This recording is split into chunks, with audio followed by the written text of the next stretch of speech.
even now at Pasatiempo, we've diversified our water portfolio, but we haven't stopped. And whether it's a decade down the road, I think we always have to keep looking forward on how we can reduce our water footprint.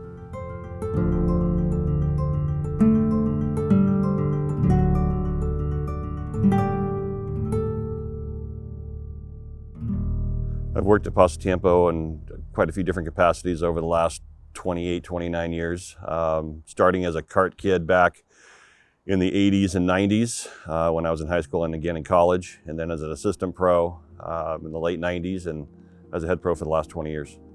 The water issues have probably been the biggest issue that we've had, looking at from not only the amount of water we were going to receive when we got to the drought in 2014, but just the cost of water. I mean, we were strictly a potable water golf course. So I got here in 2013 and we were kind of in the beginning of a drought, and that really went from 2013 through 2015, where we had very low rainfall totals, and it really lasted for 3 or 4 years straight. It was a huge impact on Pasatiempo. In 2014, our irrigation allocation was cut by the city of Santa Cruz by 50%.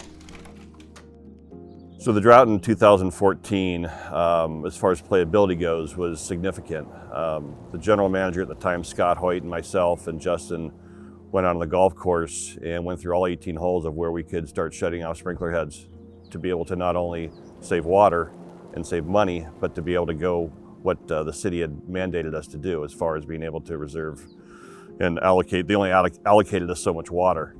So the playability ended up being pretty good initially, but as we got farther into the summer, it really started getting to the point where it was too firm and too fast, and quite frankly, people didn't want to play.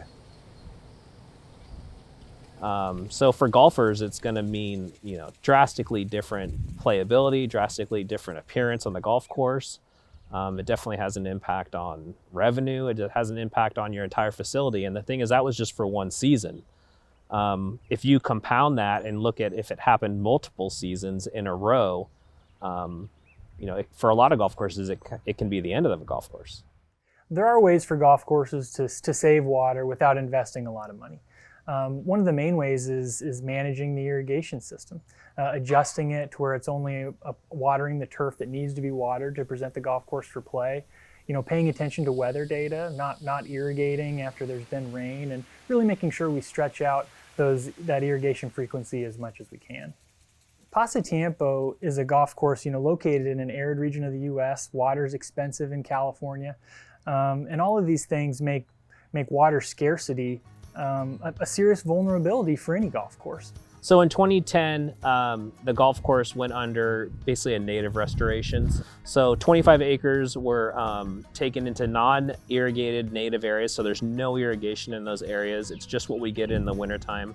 At the same time, doing a new irrigation system, be able to isolate areas better, subsurface drip around all the bunkers on the golf course, which reduces a lot of overhead watering and a lot of labor at the same time.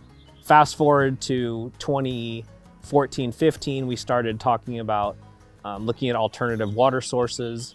We are 100% dependent on the city of Santa Cruz, so what could we do to what we started calling building our water portfolio, because that's how we looked at it.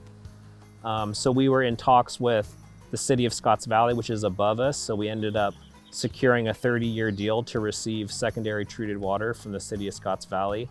At the same time, we had to build our own tertiary treatment plant on site, so we have now our own wastewater treatment facility, which supplies anywhere from 65 to upwards of 90% of our annual water usage, depending on the year.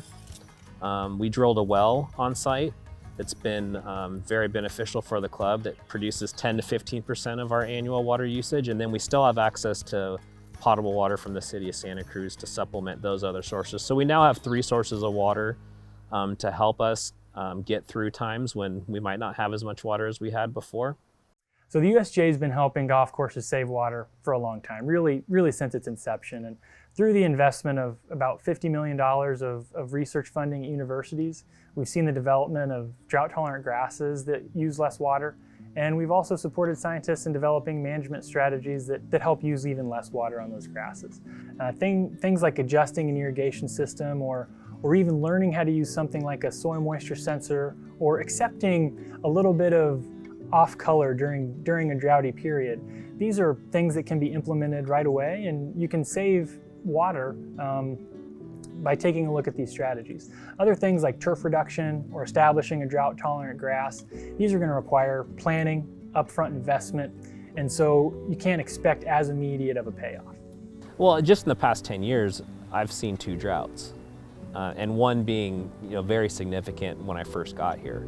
So that's a huge risk for all golf courses in the area. And if they're dependent on potable water right now, you could get just cut off. And it doesn't matter what your resources are.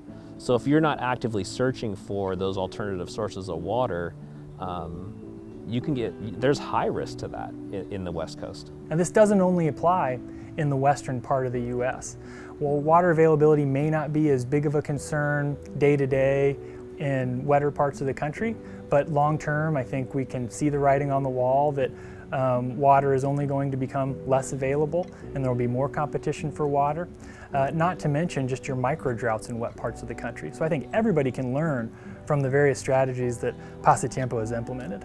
I think that when we started looking at the drought years compared to the earlier years when it was wet, I think the happy medium between the two was being able to keep it green and keep it looking fresh, but also being able to keep it so you can use the slopes and use the mounds as McKinsey wanted it is key to that, because I think right now you get the best of both worlds. You get a great conditioned golf course, plus you have the firmness to it as well. Regardless of where you are in your water availability right now, I think you always have to be thinking forward that it might not always be what it is today. Yeah, I think the lessons probably would be the amount of, if you want to call it square footage, of irrigatable turf, that people would be able to say, hey, look, this might not last forever. So let's look at areas on the golf course that can be maybe shrunk a little bit and use those for more native grasses or rough areas to be able to have those areas that are the playable areas be your irrigatable turf. Are you like fence line to fence line irrigated turf? Does every single ball that lands on the property need to be in an area that's manicured, maintained, and playable? Most likely the golf course probably wasn't designed that way. And some time in the past it's been converted to that. But I think in every golf course there's opportunities to eliminate irrigated areas and turn them more into a natural habitat. Yeah, I mean, it was very controversial at Pasatiempo. I mean, eliminating 25 acres of irrigated turf, it was a big change for the membership here and for the golfers. But I think, it really kind of helped us navigate how we were going to operate as a golf course and then where we are today. I think it's beneficial not just in water reduction, but really the overall look, aesthetics, and playability of how the golf course was designed. I mean, I can think of a lot of other things on the golf course that could go away. The hot dog stand could be gone, but if you don't have water, then you don't have golf.